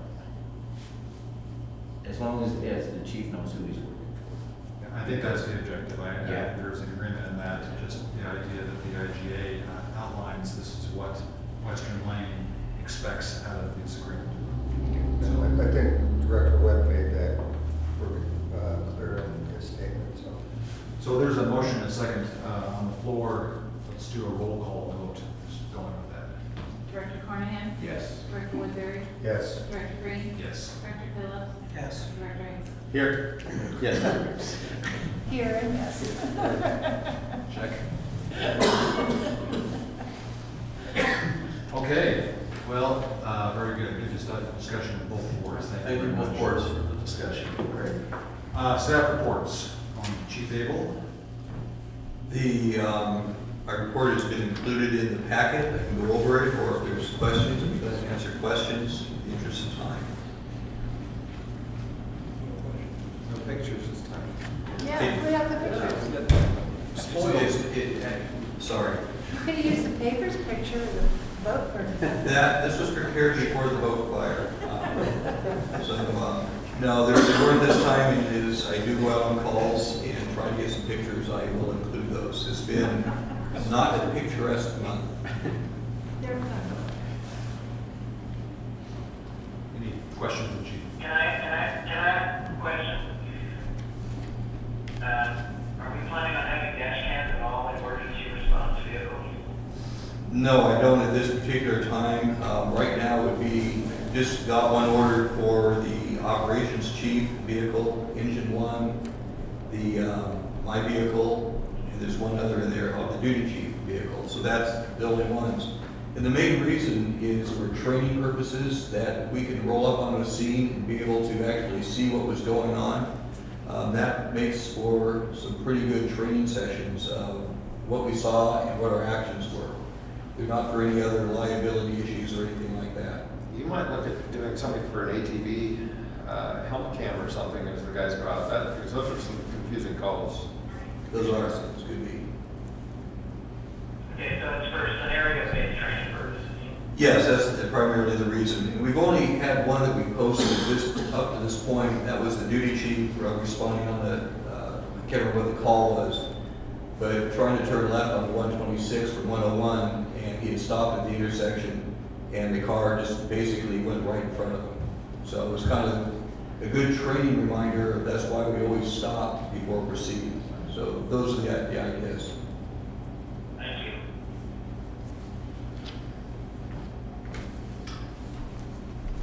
Any questions? Anything on the community support team report from Lori Severs? To talk about or questions from the board? Okay.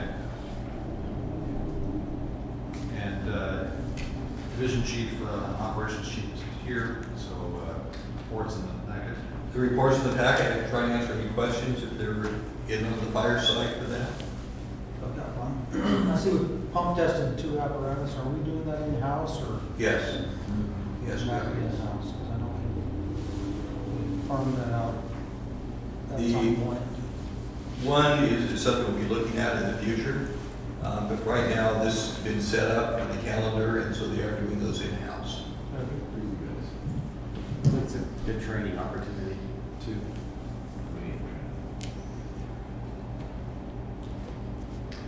All right, well, we'll move on then.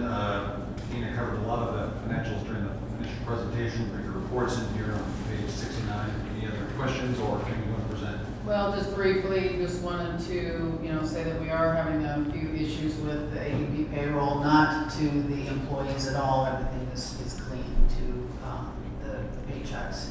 But behind the scenes I'm with my third customer service representative. And, just some of the journal entries that we're doing are getting cumbersome. And so, working through it, but having some issues. Can I ask a question about that? Yes. I'm assuming, does our contract with ADP have specific service level agreement? That is a good question. I meant to look into that before, but I'll get back to you on that. I mean, because if there's a breach there, we might have some rights under our contract. Right. And also, there was a kind of a snafu with the payroll, both districts getting debited out of the Sayensla Valley bank account. That came because I requested that I wanted to close the payroll checking account and move it over to the regular checking account. So I submitted a form. They gave me the form to submit, and it said Sayensla Valley Fire and Rescue on the top. But they filled in both district codes when it went through, and I never saw that, but I checked the bank, caught it, and I wanted to thank Director Webb for helping, and Director Yeski for helping me move that money quickly, and got it figured out, got it straightened out. Working on some HR stuff, and after the meeting, if everyone could turn in their iPads, we're gonna do some IT work on them and get them back to you as soon as possible. I also wanted to briefly say that the office will be closed Monday and Tuesday for the holiday. And Merry Christmas. Merry Christmas. Yes. Oh, you were supposed to do Christmas dinner. All right. Director Yeski, then you've got some, Yes. we have combined new business, so go ahead. Yep, so moving to new business, we have two policies here. The family and medical leave policy, notice both of these are, it looks like they're both titled for both districts, so I believe we have the same information in both of our packets. The first policy we'll be looking at is the family and medical leave policy. Right, are you going to, Chief House have his report? Oh, yes. It's all good, I don't got really anything to report, Sorry. I kept it short and sweet to the point, means I knew it was gonna be a long meeting. If you have questions about the report, I'd be happy to answer it. The only significant thing, December 1st, we're at 3295 for calls annual. That's calendar year wise. So we're anticipating to get close to 3,600 for the year. 3,500 on the transfer right now. So we probably will break 3,600 the way we've been moving. What was the previous high mark per? 3418, I think. Wow. And right now, we're 9.5% ahead of last year. Just, it's great. No questions, yeah. And I'm sorry, Matt, that I missed that, but can you also maybe, I don't know if it's in here, but about the MIH program, is that going to be, since Chris has moved on to a different position? Yeah, that's correct. Chris has taken a lateral position into the line. We have a conditional offer to an employee based on psych and med psych and physical background. So far, she's passed some of it, and we're waiting for her towards the end of the month to do the rest of it. I don't foresee any problems. There might be a delay getting the program back up and going, maybe a 2-week delay for training, but other than that, I don't see it skipping severe beats. That's great. Thank you, Matt. Any other questions for Matt?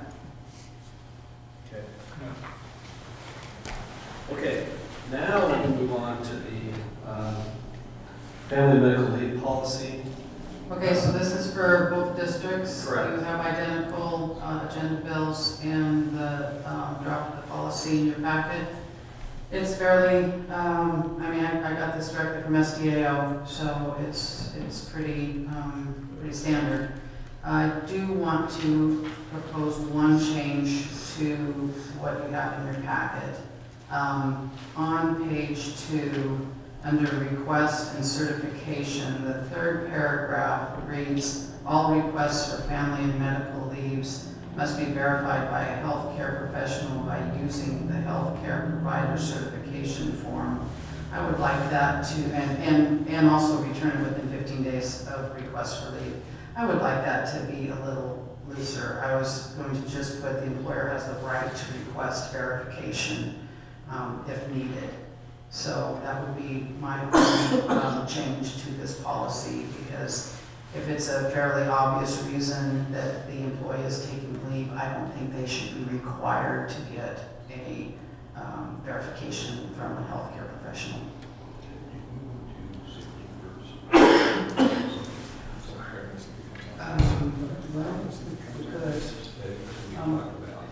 Chief Abel also said that I believe it is under general provisions on page 3 that it is in parentheses, it says, note the employer can determine the order in which accrued leave is to be used, and management's recommendation is to use sick leave first.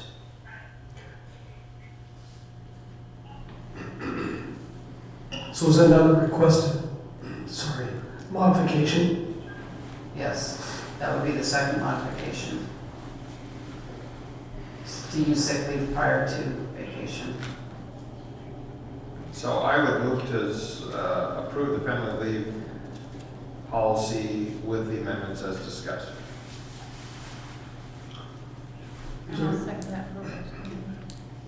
Okay, we have a first and a second. Any further discussion? Yes, I'd like to ask that we have policies like this that come forward, that they come to the IGA policy committee. We have a committee that's designed just for this purpose, but to my knowledge, this was never presented to the policy committee. All right, that's, thank you, Director Farnsworth. I was not aware that all policies go to the policy committee. So thank you for clarifying that. We also don't know what effect this has on the collective bargaining agreement.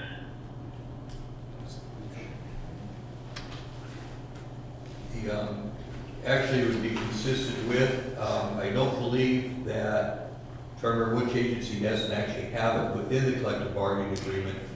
However, based on, again, legal opinion that both districts would need to comply with the Oregon Medical Leave Act, which is what this does. So there actually is a legal requirement to follow this. Yeah, no question, but I think a good process for to have this before board meeting policy, and that would be one question that review.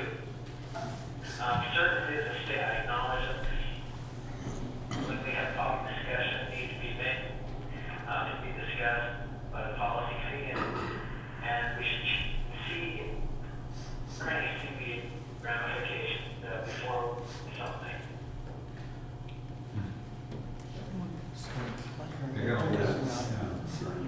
So Larry, I think you're cutting out just a little bit. Let me see if I can restate. I think what you're bringing up is this should probably go through a review of the policy committee. Oop, we might have lost Larry. First, and then to include review for conflicts with union agreements, or how it melds with union agreements. Is there any urgency to approval of this policy? Look at me.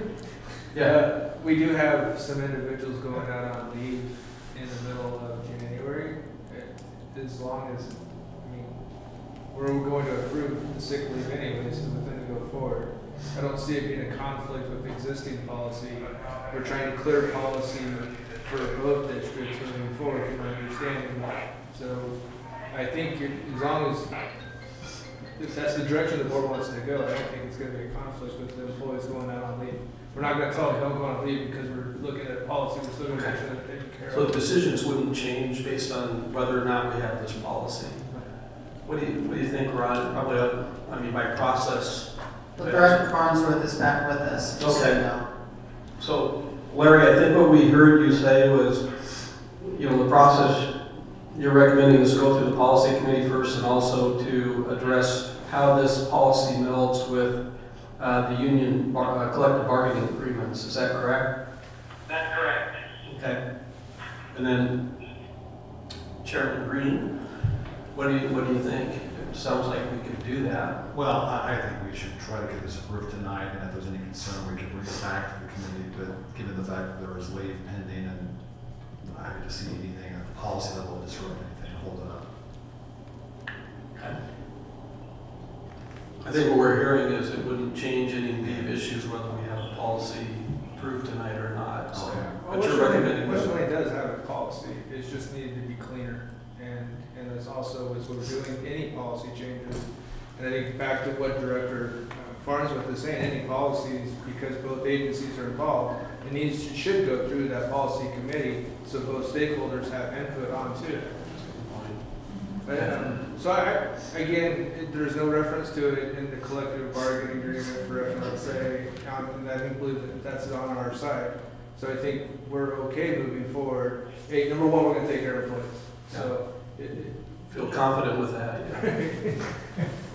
so. I'm prepared to vote on this evening, but I just want to make a process suggestion that we go through the policy committee in the future. Okay. So noted. Okay. If that's the case, I think we can. We want. We have the first and second. We have a first and second already. Okay. Any other discussion? And the motion is to approve the policy with the two amendments requested. Let's do a roll call vote, please. Director Russell? Yes. Director Child? Yes. Director Yasmin? Yes. Director Webb? Yes. Director Marshall? Yes. All right, Sigesville Valley Fire and Rescue Board, same policy, same amendment. Is there, we have a motion from Director Carnahan. Is there a second? I'll second it. Okay, what do you need to do? Sorry. First and second, any other discussion before we call the vote? Roll call vote.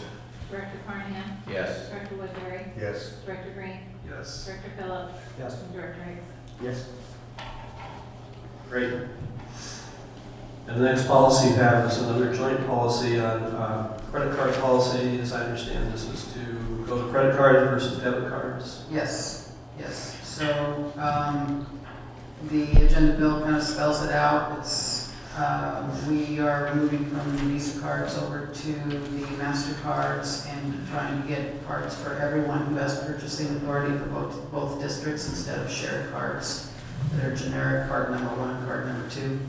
So, in order to do that, we needed to have in order for me to issue the cards, we wanted to have a policy and a cardholder agreement that makes the employee accountable and is put, you know, they sign off on receiving it and it's put in their employee file. Are there any questions on the policy and cardholder agreement? Just point of clarification, the debit card goes away. That's correct. Okay. Yes. I would make a motion then to approve resolution number 2018-5, authorizing a credit card account as spelled out. Well, that's actually the resolution. This is still number 2 under, this is just the, this document. All right, I make a motion to approve the credit card policy agreement. Second. Any discussion? We have a first and a second. Can we have a roll call vote, please? Cindy Russell. Yes. Director Child. Yes. Director Yasmin. Yes. Director Webb. Yes. Director Farnsworth. Yes. Okay. All right, for our board, is there a motion to accept the credit card policy? So moved. I'll second. Second. Again, motion second, any other discussion? Roll call vote, please. Director Carnahan. Yes. Director Woodbury. Yes. Director Green. Yes. Director Phillips. Here. Director Hickson. Yes.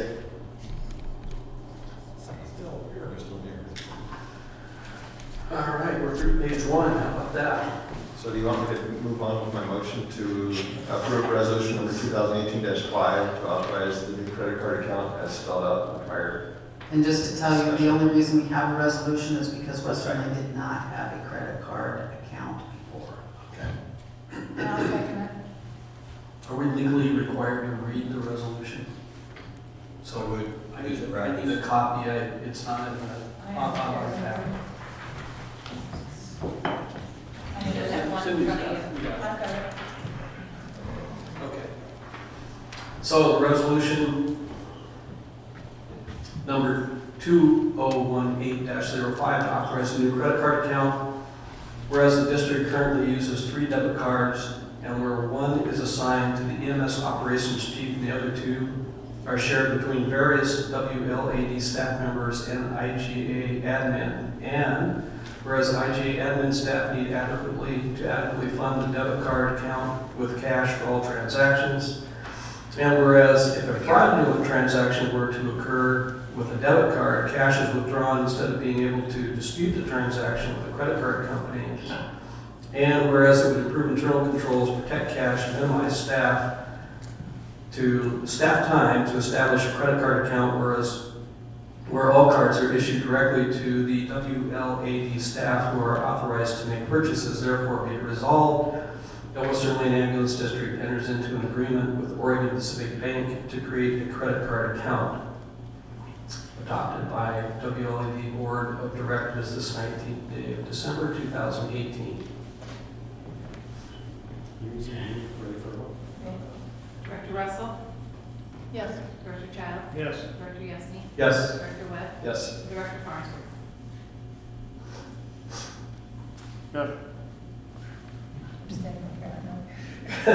Larry, we're voting on that resolution. Yes. Oh, good, it's unanimous. I wanted to jump in, but before we move on to art, and that I think it's worth noting that there is a stated conflict of interest with Director Webb and myself. These cards are issued from the bank that we're employed by. Okay, so noted. Thank you. I'll take your card. Okay. Maxed out anyway. All right, so we have, if you don't mind then, with the resolution that was previously read by Director Destiny, our motion to accept from our board. I'll make a motion. Let me understand. Oh, I think this one is from Western Lane. Yeah, you're good. I thought that was awesome. Because you guys didn't have one before. We do have a resolution. My apologies. So you have We're just four. practicing it sometimes. You get to do So you yours. get 4, 5, and 6. Yeah.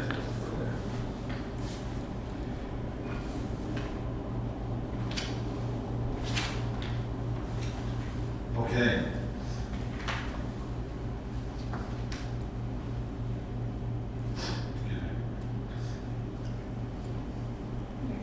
On to the safety grant resolution. Actually, I think first we have the resolution to surplus a vehicle. Oh, excuse me. Technological challenge tonight. Any introduction you'd like to make on that? Just so everyone's aware, this deals with the a vehicle that was used as a radio vehicle. And back in August, the fire board via consensus said, go ahead and surplus it. And the recommendation was just to use it for training, chop it up and burn it essentially, or give it to a nonprofit.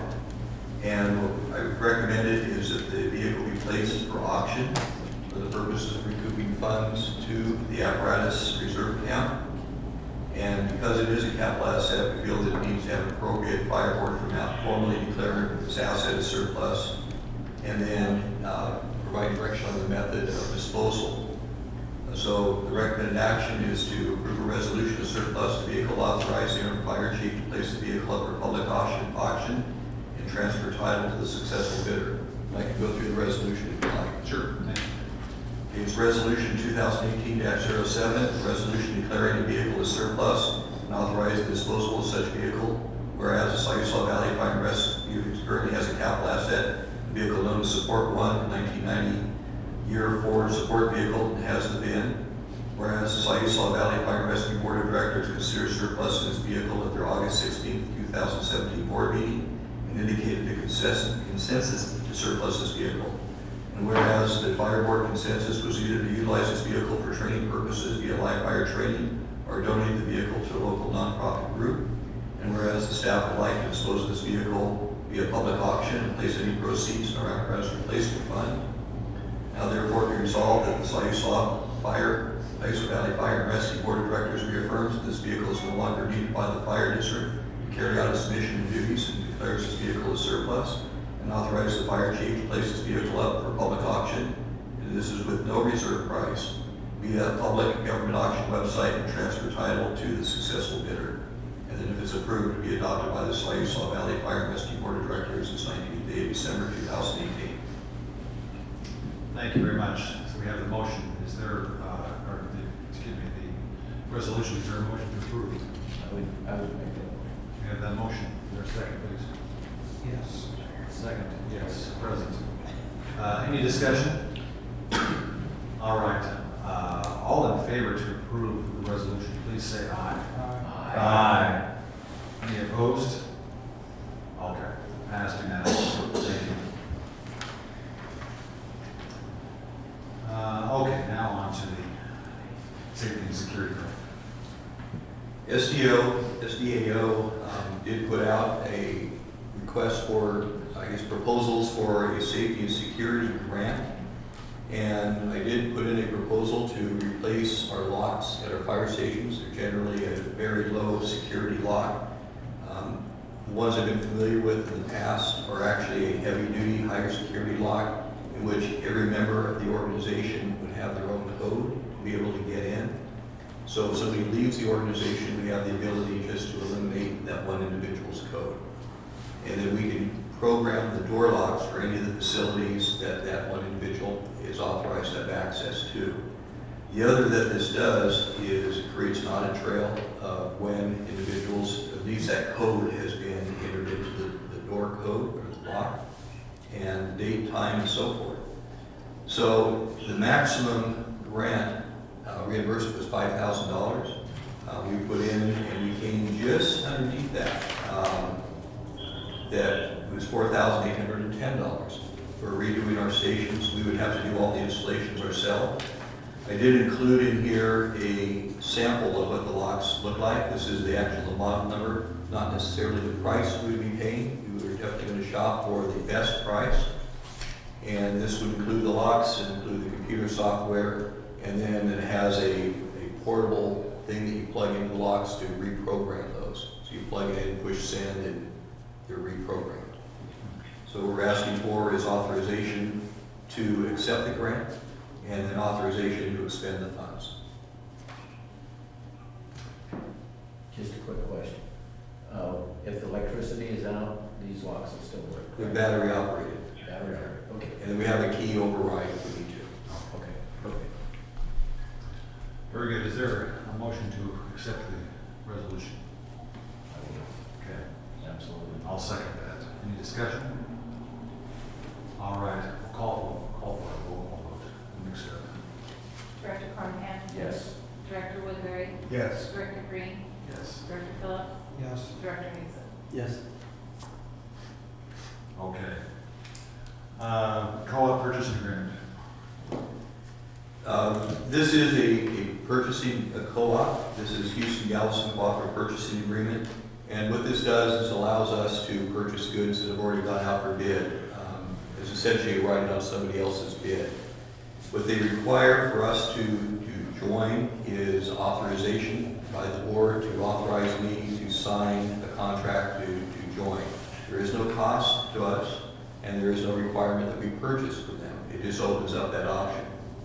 What actually spurred this was request to purchase turnouts via the SAFER grant.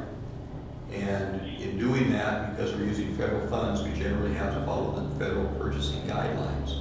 And this does. This will follow that. And it gives us the option actually to look at the brand models and so forth that we want and to be able to purchase it from them. Again, if this is not the best deal for us, we still shop, but it does provide options to us. That's all it is an option. So I guess we'd be asking for is authorization to sign the contract to enter into with them. And as a point, Western Lane is already members. Well, I make that motion to authorize the interim chief to be able to sign that contract. Second that. We have a second. Any discussion? All right. All those in favor, please say aye.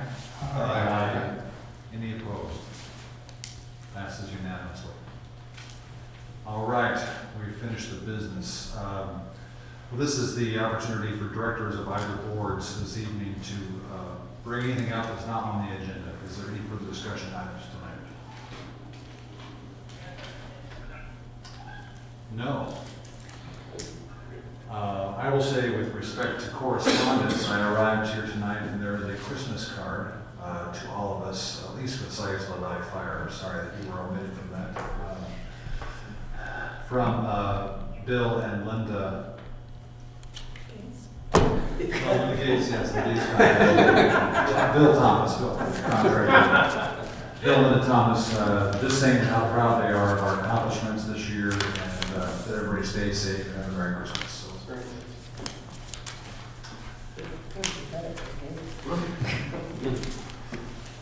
That's great. So what we have down for future agenda items is the dates of the next meeting, and I think this is the regular date for Sykesville Valley, but this date is a little different for Western Lane, if I remember. So just check and make sure this, we've got the That was 17th. amended because of the auditors will be here to present. On the 24th. Yes, so he wants to stay overnight and. so Right, move thank the- you, I forgot the that board that was the meeting. case. Yeah. So the auditor will be able to address both boards one day and then the next with this meeting date. So hope everybody can make it. now we just add, we have discussed this, but March 20th is the next joint meeting. Okay. So 6 p.m. Good. Can you send out a calendar invite? Make sure I get it on the calendar. I was just gonna say, for Larry's benefit, the next time we have one of these, I think when we like, we just. This man is name from. We were able to interpret what you said, Larry. Thank you for making the effort. Big jar. Oh, and I guess we should say to everybody, have a Merry Christmas and Happy Yes. Holidays. Yes. So, yeah. Okay. Ready to go? One, We adjourn. 1, 2, 3. Done. Thanks, Larry.